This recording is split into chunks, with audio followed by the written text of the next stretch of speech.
Alors, je vais vous aider quand même à retrouver une forme de réalisme. Si vous prenez le chiffre d'affaires de Renault, le maximum atteint par Renault, ce n'était pas en 2024, c'était en 2017 et 2018. Si vous regardez le nombre de voitures vendues par Renault en 2017-2018, Renault a vendu à peu près 3 900 000 voitures, il en est à 2 300 000 aujourd'hui, moins 40%.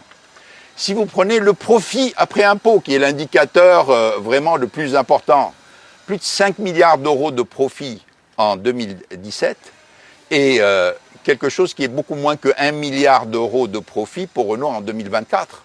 Donc, même si vous rajoutez des provisions sur les soi-disant réécritures de la dévaluation des actions de Nissan, vous êtes loin du compte.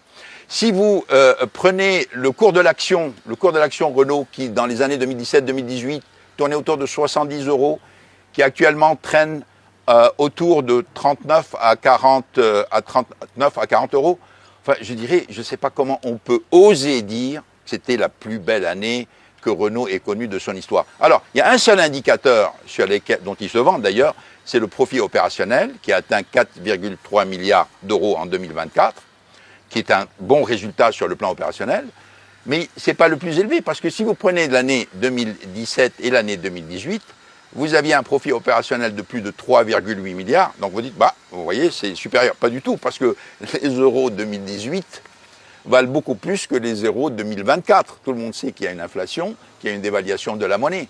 Si vous comptez cette dévaluation, c'est 20% sur la période, alors que la différence entre ces deux chiffres est de 12%.